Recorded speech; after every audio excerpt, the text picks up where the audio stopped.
the story that I'm about to share with you is buck wild. Not because of what actually happened, like I can wrap my head around it, but because men and women around the world are accusing me of lying about it right now on both TikTok and Instagram. So first of all, the story I'm about to share happened at Superior Grill in Lafayette, Louisiana last night. Superior Grill is one of me and my girlfriend's favorite places. Yesterday was voting day. We went and voted. We had our little I voted stickers on. Other than that, we didn't show any signs of having any specific beliefs other than the fact that we were two women who were at some points holding hands throughout the evening like people do who are on dates. And before I go any further with this is not to hate any one side of people on, no, not about that. Anyway, we walk in, things are fine. This couple sits behind us and this man starts commenting things about the man, president-elect, okay? And it was just kind of odd. I think he was trying to gauge like what our reactions would be. And at one point, like literally I'm shaking right now and talking, just recounting this scares me because it did scare me. At one point, it was just me, my girlfriend at the bar. There were like a couple guys maybe 3 guys on the right side of the bar and 2 women.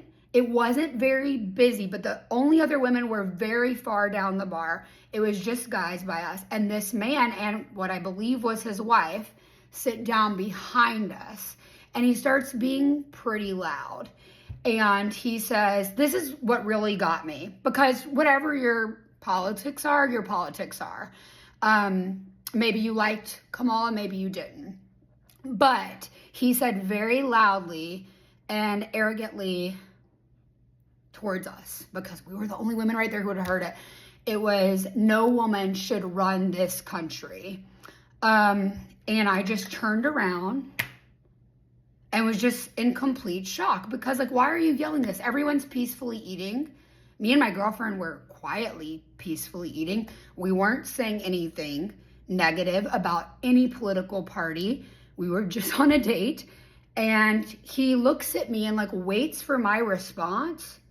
And I had nothing for him because I'm not an argumentative person. Everyone who knows me knows that even though I am a lesbian, I live in the South, in the religious South. And if I only befriended or was kind to people who believed exactly the way that I believe, I would have no family and I would have no friends.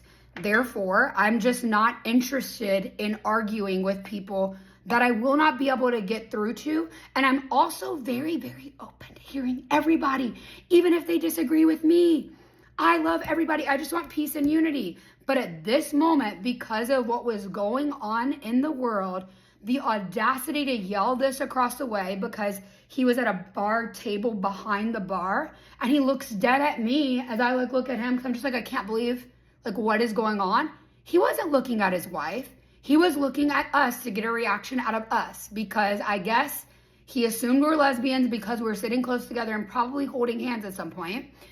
And I look at the woman with him, realize, okay, that's probably his wife. And I just go, oh, he sounds really fun to be with. Or something to the point of that. I don't know. When I get nervous, I literally like freeze. Like fight, freeze, I freeze. And I don't even know what he said because I went into like fear mode. But I just knew like, don't turn back around. And at that point, when we had to leave or I had to get up to go to the bathroom, I felt uncomfortable. That woman, I know what a battered woman looks like. I know what a woman who has no voice looks like. I have been in relationships and in friendships with them. And this woman, when I had turned around to be like, where is this coming from and why? She was drinking a margarita and she did this. And it was the shoulders that went in and she like went to sip her margarita and put her eyes down. And that is what's not okay with the state of the world right now. No matter what you think, no matter who you voted for, what is so sad is people feel they have the right to take their misogynistic beliefs that we can't control what people feel on the inside, but they believe that they have the right to share it on the outside. And it sucks. But me sharing that story wasn't like, oh, pity me, pity me. Like, me and my girlfriend are safe. We felt unsafe to walk outside because that guy was staring us down the whole time, but we were safe. And we were at one of our favorite places. Superior Grill in Lafayette is still gonna be one of our favorite places. But it felt in that moment really uncomfortable. And the fact that women and men are saying that I'm lying is wild, because this behavior is not a political statement. It is this is the weight of the world, the energy that is so unhealthy that you could cut it with a knife, and that men, including men that I love in my own family, feel that they are above women. And so much so that they can disrupt the peaceful dinner of two women simply having dinner.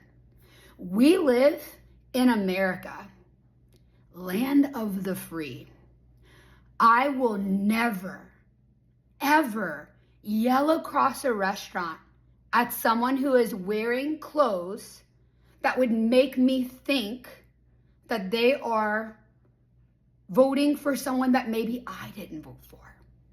And I wasn't wearing I wear red nails every day, but I wasn't like openly wearing blue or rainbows. I was just having dinner with my girlfriend.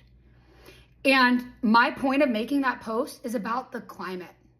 It is about this dis-ease of hate. And this is not a statement about all people who are on one side. I cannot believe that way, or I would have no friends and no family. Again, I am a lesbian who lives in the South. I want to find unity. I want to find common ground with all. But I am hurting because you share an experience like, hey, this actually happened last night, and this is the state of the world. This is what's going on right now. This is what's not okay. This is not okay for any human on any side to talk to someone like that, to yell and disrupt someone's meal who has done nothing to you. Also, just because I've been around women who had no voices, it makes me sad to see that woman who had no voice. Yeah, it's just such a weird experience. But for me to share it and to have people literally tell me I'm lying about it is mind-blowing. Because why? Why? You can look at all my posts. They're not like political. I deeply love people who are on both sides. I live in Louisiana, okay? Again, I would have no friends, no family. And that's a very scary thought. Coming out of the closet already put me in a place where I felt like I didn't have the same love that I had before. And I know many of you queer people can relate to this. I just want peace. I just want unity. And I think that I'm not trying to call out one particular anything. It's just, if this is the permission slip given in the world right now, then if that's not what you stand for, and you are someone who leans red, then maybe have conversations with people that that's not okay. That's not okay. If the election went this way, fair and square, okay, cool. But to be so hateful, especially in the face of someone who's just peacefully having, this is America. I pray that it can stay. It's not. Stays maybe the wrong word. I pray that people can just find peace. Because one thing is for sure, out in my streets tomorrow, I'm going to interact with people who do believe different than me. and I will choose to be love.